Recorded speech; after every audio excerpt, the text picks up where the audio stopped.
Innovative Pedagogy Podcast. I'm your host, Chris Garcia, and we have a great program for all of the new teachers and even old school teachers that want to be refreshed.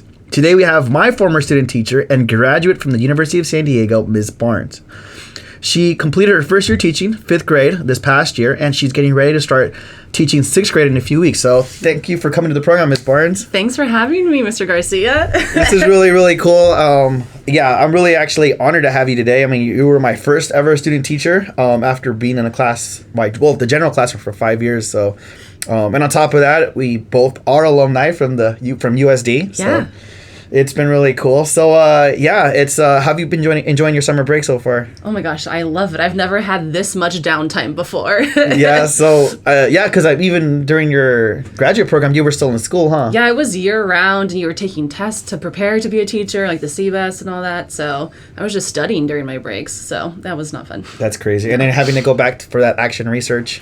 Oh yeah, that was a nightmare. Yeah, well, it's one of those things. It's a love-hate. It's like, wow, like I don't like the process, but then once you see that completion and it's passed, you look back and it's like you technically have your own little like research publication that other people can like quote and use. Oh yeah, I learned so much from it, and I loved it, and I got to investigate so many different like teaching strategies and everything. So the process was nice, but it was very time-consuming. That is really cool. So, but let's go ahead and dive into it. So today's focus, we definitely want to address first-year teaching and supporting anyone that's going to the profession for the first year, or even a teacher that has been teaching for 15 plus years and that just wants to be refreshed. Yeah. So if you had to go back to last year, being your first year, what would be the number one thing you would probably want to tell yourself? I think I was really consumed with comparing myself to really experienced teachers or just any teacher in general. I kind of viewed teaching as more a competition, I think, my first year. Like I wanted to have like the prettiest bulletin board or like the best tech resources. And I wanted the best for my students, but at the same time, I felt like that kind of consumed my life. And so I think that taking a step back and reflecting on my first year, I think I would stop comparing myself to other teachers and rather go to them for help. Like if I see that they have a great resource, rather than saying, oh, they're beating me at something, I could go to them for help or to learn more about something. Was there a time that you probably had that epiphany moment or you were thinking like, all right, you know what? I'm tired of comparing myself. Yeah. Did that take a couple months, a couple weeks, the last day of school? Like, I think I still do it now, and I think that social media has a really big impact on how I view my teaching style and how teaching has evolved. And I think ultimately social media has made teaching better because it has elevated it. Teachers are sharing more resources with each other and collaborating more, worldwide even. But at the same time, I do feel like it is tough to have that pressure on you too. Yeah. So in that regards, thinking of just bringing the pressure off yourself, like what were some things that you probably did to relieve that stress, or at the same time even just be like, you know what, I want to prepare myself to be the best teacher I can be on Monday morning? Were there any practices that you did in order for you to become the best teacher and for you not to feel so overwhelmed your first year? Honestly, I think it's just talking to other teachers and relating to them and saying, how did you do this? And then they loved sharing what they had, what resources they had with me, because then they were feeling helpful, and then we were collaborating, and then ultimately the education for the students, it benefited and it was growing for them. And so I think that just relating to teachers and talking to them, networking, going to conferences, going to trainings, just always be learning. I think that really helped me because as a teacher, you're never done learning, it's evolving every day. Yeah. So I think that would be it. Definitely. Are any specific conferences that really just kind of like stood out to you, specifically here in San Diego? Well, honestly, the ones that I've been because of you. There's the Ed Camp. My goal is to go to is it ITSE? Mm-hmm. I really want to go to that one. Next year, it's in Anaheim. Oh my gosh. Yeah. That's my dream. Yeah, so make plans for it. So yeah, just a shameless plug out there. So now I guess I can tag ITSE to this specific podcast, but... And I might be going to like Teach Your Heart Out or Get Your Teach on one of those. Okay. So I'm really excited about that. Yeah. Sweet. Well, don't forget, November 2nd, we do have the SDQ. We changed the name from the Tech Fair now to the Powered Learning Fair. Ooh. Yeah, so I got to talk a little bit yesterday with Dr. Laura Spencer, but we really want to just engage not just the emphasis of technology, but the emphasis of good teaching, and good pedagogy. So November 2nd. Just put that on your calendar for November 2nd, 2019 at West Hills High School in Santee. I love that conference. I learned so much. I actually learned about Google Sites from that conference. Really? Yeah, and then so I had my students do like a digital portfolio. So instead of them showing their binders to their parents during like the student-teacher conferences, they showed their portfolio, and it was so cool. So that is really cool. I'm going to continue that. And then this you were year. telling me earlier that you guys used Google Classroom. Oh, yeah. I love Edmodo and Google Classroom like the same. Yeah. But I think that this coming year we're going to get Chromebooks, and so like everything's becoming Google. So nice. I'm actually also looking into becoming like a Google educator too right now. Very nice. Yeah. Yeah. That is actually really cool. It's one of the ironically, out of all the exams that we need to take to become like teachers, from the CBES, CSET, the RICA, or whatever, I took the certification to become a Google certified teacher, and that was actually one of the most stressful exams I had to do. Why? Because there's a webcam. No, there's not. And there's you have to take the exam in incognito mode. They send you a code. They send you a quote unquote fake teacher profile, and it's a task performance. So they'll give a situation of the classroom that you're in. Yeah. And they'll be like, all right, you need to create you need to help your colleague navigate through how to use the quizzes, or how would you create a quiz. So then after that, and it's crazy whatever algorithm they have, because after you create these program or tasks, it takes around 5 minutes and it analyzes your work. Wow. Like right there on the spot. But the thing is, they're also telling you they can detect whether you have another window open, and they can also detect do not take your face off the screen. Okay. So that's why the webcam is on. That is a lot of pressure. It is. Tougher. But it's worth it, though. And if you feel comfortable with Google apps, and the thing is, they have a lot of prep on it. So yeah, they do. If you feel very comfortable with it, I mean, I was able to complete it in about 2.5 hours on a Sunday afternoon. And it was actually, as intense as it was the sense of accomplishment was really, really cool. So, and I mean, not everybody can say they're a Google certified teacher too. So no, yeah. Sounds impressive, yeah. That's really, really cool. So going back to your first year, what would you say would be one of the biggest highlights that you had last year? Gosh, just my students. I had an amazing class, and the growth that they made, it brought tears to my eyes, like when I was at the last day of school, because they had grown so much, like emotionally, physically, because puberty, but but intellectually too. Like they had made so much progress, and it was just a really good. It was a community, and I didn't expect that my first year teaching, because I was going in and I felt like I knew nothing on day one, like all that training that you had experienced, that you were like, oh, now it's here, now right. You're on your own. Yeah. Like, they're entrusting 25 lives in my hands right now, and so it's on me for a whole day. That's a long time. It is. But I thought I had gotten more rewarding experience. I haven't gotten more rewarding experiences in my life than being with those kids. Yeah. And then, like, what did you do to take care of yourself, though? Like, besides the classroom, like outside of the classroom, like, was there anything you did, like, exercise, walking, hiking, visiting, I don't know, going like Cowles Mountain or Torrey Pines, or going back to USD, and like what anything that you did, like, just to basically become that holistic teacher, like, okay, I'm ready to go Monday, I'm refreshed. Like, was there anything specifically you did? I got, for sure, 8 hours, if not more, hours of sleep a night. That was my priority. Because teaching, the energy that I had at the end of the day was zero. Like, it was so, not only was it, like, it took so much energy from me, but I was, like, mentally, physically exhausted at the end of the day. But, I did have to have that time to exercise and to eat right and meal prep and all that stuff. Yeah. But I think what's also important is that we don't talk about is, like, having time with your friends and family too, because that's a way to, like, it's hard to take your minds out of the school system. Like, when I'm at home by myself, I want to keep working on my slides. I keep wanting to read the books that my students are going to be reading, but to go somewhere and travel or to hang out with family and friends, it kind of takes your mind off of it. And so I think that's also really important too. Wow. Yeah. So my first year teaching, I remember going in predominantly almost every weekend. Mm-hmm. And I remember my second year, that was actually my goal. Like, this year, I'm going to do whatever it takes not to go in on the weekend. Yeah. And what I did was I purposely would do whatever it took, even if I had to stay a little longer. Yeah. I remember I would even call them, like, Pizza Mondays, because I would order food in and I would stay in. And then the nice thing, during the fall, Monday Night Football's on. I had access to, like, my classroom had cable television. So I would actually stay in on Mondays up until around 7 o'clock. Oh my gosh. Yeah, up until, of course, when the time changed, Yeah. I would change it up and kind of like divvy up the work. But I made it a point that my second year, I would not go in on the weekends because I felt that I needed to find a way to refresh myself. And the first year, I mean, it was very, very tiring. Even during breaks, I would go in. But I remember that was my goal, like my second year. Just don't go in on the weekends. Do whatever it takes throughout the week. To make sure. And on top of that, I mean, you knew the habits. You already knew, like, the curriculum. So, I mean, for a first-year teacher, I mean, if you have to go in, then go in. Especially, I mean, if you're going to be observed the next day or you know you're going to be observed, go in and know your stuff. But at the same time, find that balance. Yeah, I think I had a cap of 5 o'clock that I have to get out of there and also not bring work home.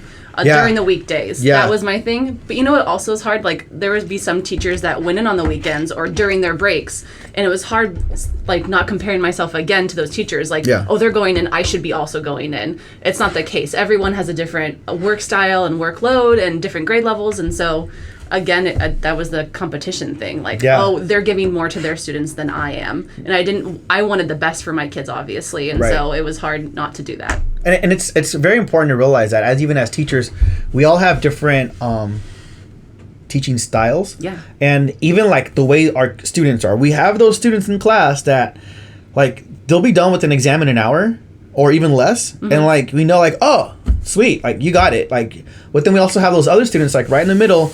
Maybe it'll take them a little bit longer, but they'll still get 100%. Right. And then, of course, you have those students that we like to support and everything. I'm never going to forget one of my admins that I had. She brought up a point. She's like, you know what? Sometimes your teachers are like that, too. So it finally clicked to me at that moment. Like, there are teachers that will go above and beyond. And they're there. And they're getting the job done. And there's teachers that are there just when they need to be there. And they're still getting the job done as well. And it's one of those things. It's like, let the students work. Let their enduring understanding speak for themselves. One thing I really enjoyed and about even being like a techie for myself was I never really brought papers home. Yeah, that's nice. Yeah, because I would go to a coffee shop. I would just open up my laptop and I'd grade all the papers there. Yeah. And even then, it was nice because everything was digital, and that was one of those big things. And for me, and no shame to any teacher that's done this, all right, but I did not feel comfortable being, and no offense to you either, but I didn't feel comfortable being that teacher. I was like, all right, I have my cart that I'm rolling out of the classroom. I just like, man, like for me, it was a sense of pride. Like, man, this is not cool. This does not fit my personality. This does not fit my style.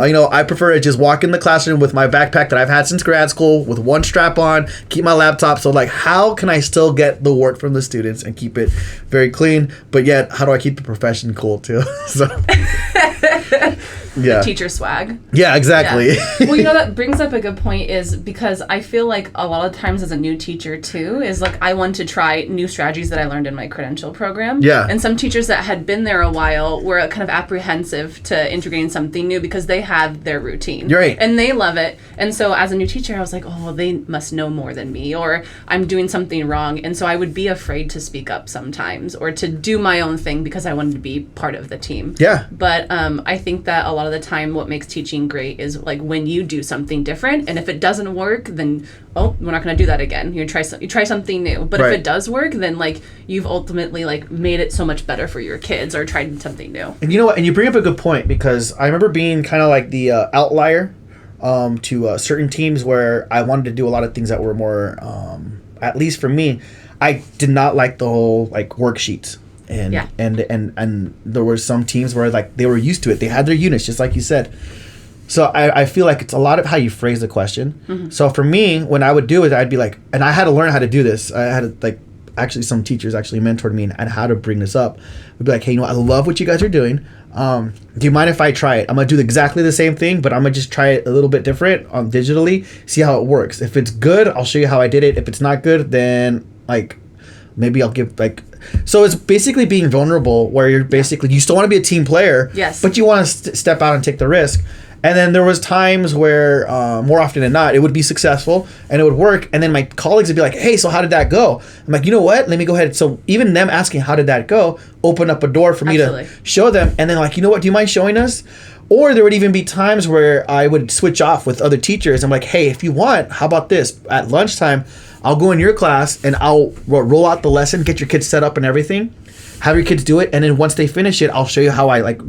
So it was one of those things where even I would share with admin or our academic coach, and either we would switch classes or they would come watch our class for the few moments, and then it became like all of a sudden like a collaboration where I'm showing my colleagues how to instill something a little bit more techie or whatever the case is. Yeah. But I feel like a lot of it is in the way you approach it, and really just again going back to one, being a learner, and at the same time just thinking about the students, because at the end of the day it's all about them. Right. So we have to communicate in the way they understand it. So yeah, my school is really cool because just for one day a year they allow us just to go to other classrooms to observe the teachers and see what they do. We can go to any classroom that we want, and so I feel like I learned the most from that one day than like months of my credential program, because you learn from watching teachers teach, because they all have something different or unique to bring to the table. Right. And I love that. And then that was that entryway to say, hey, I love that you did that lesson or how you did it. It's like, can you share that resource with me? And so learning from other teachers is so key. And it's crucial too, because if you think about it, it's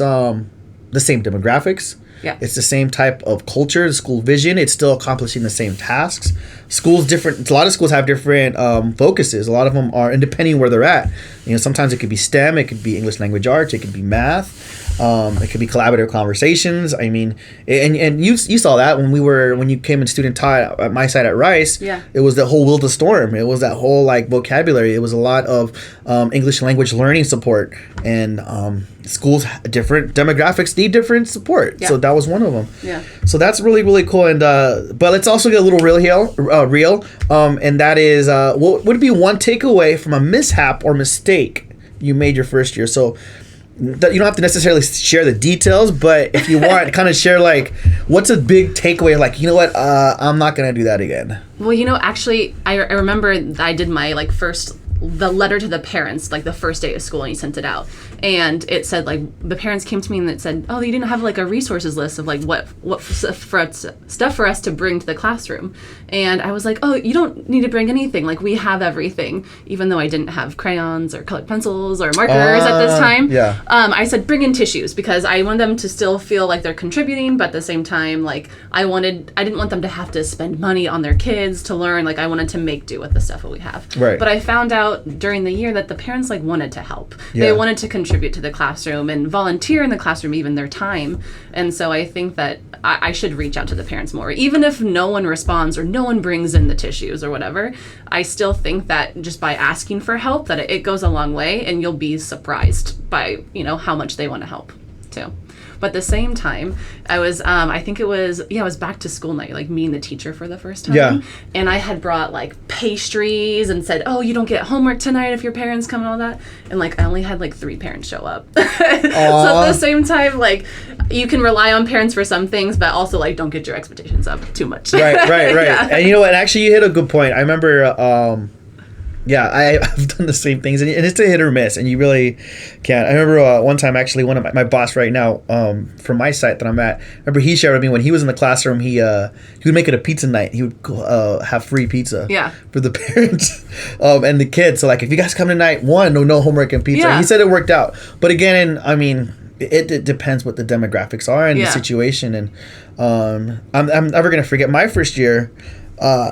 There was a situation where parent wanted to meet in the morning, and this parent was very flustered because we didn't have curriculum books.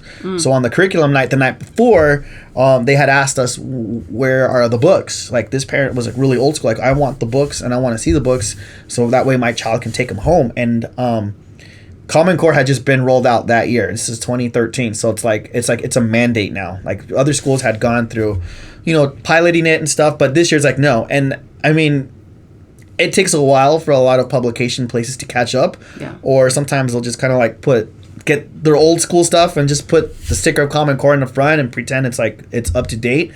But we knew, like, okay, no, we want to give these students the best experience. And that was probably one of the harder things my first year. One, opening up a new school, and being new to the grade level and being new to standards as far as Common Core. So it was all brand new. So like that first year, but I'm never going to forget, right after parent-teacher night, this parent showed up at my classroom, and she was upset. And my response wasn't very, very, I would say I kind of was a little bit more restrained. I didn't show that much restraint. I was just kind of like, she was giving me fire and I was kind of giving light fires back. And she got upset and it got me flustered to the point where our discussion didn't finish up until when the school already started and I had to ask her to leave because, I mean, my kids were arriving. But I would have to say the biggest takeaway was, number one, to keep cool. Yeah. Like, really, as a teacher, even parents are upset at us. Mm-hmm. We really have to bite our tongue and we really have to just take it in. We have to really just humble ourselves and be that punching bag. Yeah. And it's not easy because it's like you're messing with our pride. But number two, I guess the other biggest takeaway was ever since that moment, I pretty much made a promise and I haven't broken it yet. Other for a few exceptions, which I'll share. But that is, I don't have parent-teacher conferences in the morning. Because that specific day, I'm never going to forget my students. Even some of my students kept, hey, Mr. Garcia, are you okay? We saw what happened. One, I didn't like the fact that they had to see that. Number two, it left me flustered the whole day. Like, I just couldn't get it out of my head. And I had realized that the best time for me to meet with parents was after school, either face-to-face or with a phone call. And even if things were flustered or even if I was that punching bag, it was a situation where I would be able to sleep on it and I would be able to do those things. I'd be able to go home. I'd be able to exercise. I'd be able to take a walk. I'd be able to like just decompress from it and then fall asleep, wake up the next day like, all right, it's a brand new day. Yeah. So that would be one of the biggest takeaways I would have to do. And the exceptions that I did do those conferences for were for the students that I knew were like those type A students, those grade A students. Yeah. Those students would be like, you know what, I want 31 of you in my class, where I would, the parents would be like, hey, Mr. Garcia, when can we meet for parent-teacher conferences? And for those ones, I'd be like, hey, let's meet first thing on Thursday morning at 7 o'clock. And I would go out of my way, and then they would be like, oh, sweet. So, like, we'd have to go, like, you know what, here's a report card for your kid. They're amazing. Yeah. Like, seriously, like, I wish I had a lot more of them in this classroom. And their parents would be like, sweet, is there, like, and I was like, whatever it is you're doing, you just keep doing it. They're like, cool. And that conference was over in 10 minutes. Mm-hmm. And I was like, great, this is a great way to start off the day. Yeah. Had a great parent-teacher conference, and here we go. But those tougher ones, I always made it a point where I'm like, all right, I'm doing those after school. Yeah. So. But that also reminds me of, like, I had to deal with disciplinary issues in my classroom, and I think the thing that bothered me the most with my students was when they would break trust with me. Yeah. Because I always had assumed the best in my students, and like they were going to be honest. Like, this is an open space. Like, I felt like I was super personal. I opened myself up, so like they should do the same. But I took a lot of disciplinary things or like misbehaviors personally. Like, it was an attack on me when it wasn't. There's something in their life that could have happened. Right. But then it's hard for me not to take that stuff home. Yeah. Too, and then I would think about it and stew on it. And so, but then the next day, obviously, you know, you sleep on it and you feel better about it. But taking a lot of your students' issues home is also a really big obstacle first year. And wondering how they're doing, and especially if you know their living circumstance. Are they eating? Are they not? So yeah, that is extremely important. And I mean, even for first year teachers, depending on where you're at, if you're in an area where it's low income and you know they need that support, I mean, have a box of graham crackers available. Even inquire at the cafeteria if they have like a second chance breakfast. Yeah. Because students sometimes show up. So it's one of those important things to do that. But one thing, just to go to your point though, I didn't realize until I got to Rice, because that was me also as far as taking things personal. But I noticed that there was a specific student I had in so this is my fourth year. He would give me he would raise the day to like basically be like, I want to quit. Mm-hmm. And then the next day like you want to quit. I want to quit. Yeah. I'm like, you know what? Like, I'm tired. Like, and I'm like, dang, this little kid right here. Like, what are you doing to me? It just takes one kid to do it. Yeah. Too, you know? But the next day, he'd be like, in the morning, like, hey, Mr. Garcia, how's it going? And I'm like, great. I haven't forgotten. Well, I mean, for me, it's like, really? And then, for him, it was like, it's a new day. And I was like, you know what? I kind of have to approach it like him. That's a good way to look at it. Yeah, really, like a lot of these kids, like they'll like, and at the same time, our response to them, like, all right, are we going to give them a second chance the next day? Yeah. It's like, hey, and I even would tell sometimes like, hey, you know what, yesterday we had a rough day. Or even to finish off the day, I was like, hey, today was a rough day. Let's forget about it. Let's have a better one tomorrow, okay? Yeah. Go home, get your homework done, sleep well, and we'll have a better day tomorrow. Mm-hmm. So it's really important to have even at least that communication and say like, and be real, even with them, like, hey, like, you broke my trust, but it's okay. I want to give you a second chance tomorrow. Yeah. But you might have to repeat that. I'm going to give you a second chance tomorrow a lot. But it's going to be one of those things where it'll finally click with them. It'll finally, like, occur, like, all right, you know what? That's who my teacher is. And we have this relationship. So, but yeah, that's some good stuff. But making it personal like that when a student, like, breaks your trust and telling them that I don't see you the same way anymore. Like, you broke my trust. Is that how you want me to think of you now based on what you did? And that, I think that hits home more with them than just like, oh, detention or like extra homework. No, yeah. I think that emotional component also plays a big role because they look up to you, like, you know, that literally physically. Yeah. And, you know, they listen to you for what, like 7 hours a day. And so they really admire you, even if they won't admit it. But they want you to like them, I think. Yeah. At the end of the day. No, they absolutely do. And and establishing those relationships, and it's not easy, and it's very, very difficult, and but it's worth it. Yeah. It's definitely worth it. And I would encourage you, and if I was even telling Dr. Spencer in the other podcast, if I had my own classroom, one of the main things I'd probably do this year, probably because it's like one of the most popular things that are happening, is the Enneagram kind of like type of exams, where it's kind of like the personality traits, or kind of like what we do here at the Innovation Station, have the strength finders kind of stuff. Yeah. So like just kind of find an exam like that, even the 5 languages for kids, you know, just where you basically kind of have a personality assessment. So that way you know who you're working with, you know how to affirm them, you know how to communicate with them, because just like we deal with different personalities as staff members, like the kids also have their own personality. And if we can find out what those strengths are and what interests them and who they are and how they respond to certain things, I feel like that would make the year a lot better. And even with my current job, we require the 6th grade students to take the Strength Finders test before they arrive to our center for career development. And it's interesting to see that how many teachers will do it next week and how many teachers will do it just right before the field trip starts. So like the teachers that do it next week, even though they may not have their field trip experience up until like maybe December or January or February, like they use that to their advantage because now they know what kind of personality traits their kids have. Yeah. And I can tell a complete difference when those students come here because the teachers have the kids already geared up. The kids know. And even when I go over the strengths, like the kids are like, oh, that's mine, that's mine, that's mine. And then later on, I have other teachers that wait till like the day before they show up to this field trip. And then all of a sudden, the kids are like, oh, wow. And the teachers are finally have that moment of highlight, like, oh man, I wish I would have done this at the beginning of the year. So hopefully, I've noticed there's been a progression, but that I would definitely have to say, with building relationships with the students, we definitely have to know them, and giving an opportunity to like find some sort of like exam that's not like creepy or anything, but like, hey, just find out like what's your like Myers-Briggs or whatever. Yeah. There's a lot of stuff out there. Just find something that dives more into it. So and it'd be interesting if they took it at the beginning of the year versus the end of the year. That too. And how have they changed since then? That is true also, because that I'm never gonna forget. I've done these exams where I do it when I'm at work, and when I do it, I find myself more on the introverted spectrum. But then like you are not an introvert. That's the thing. That's the thing. When I do it during the summers, and like if I take these exams, like I'm extroverted, I need to be with people. But the thing is, as in this profession here, like I realize that when I'm working with students, I'm like, after the day's over, I'm like, all right, I need everyone to stay away from me. You know? It's one of those things. So being around people all day is exhausting. Yeah, it is. It is. Sure. So, but any last words before we close out our program today? I want to send a message to all first-year teachers that you're going to get through it, and that I think that the best part of my experience was relying on my colleagues for help. And whenever I had a question, which was I had a lot of questions, I reached out to you, or I reached out to my teammates or my principal or my VP. There's so many people that want to help.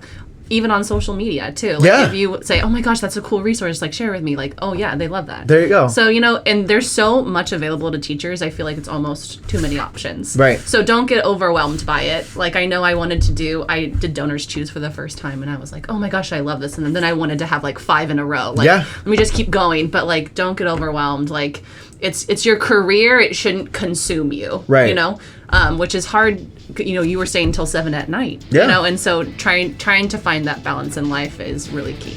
There you go. So we want to thank all our listeners for tuning in today. Please feel free to send an email to cbgarcia@sandiego.edu with questions or topics of discussion. Also, be sure to follow us on social media at Innovative PEDAG. So it's Innovative Pedag. Twitter didn't let me use the whole name for some reason, but go ahead and follow us there. You can also follow my personal handle at ChrisGarcia03. Thank you, and best of luck to all the first-year teachers this upcoming school year. Bye-bye, guys.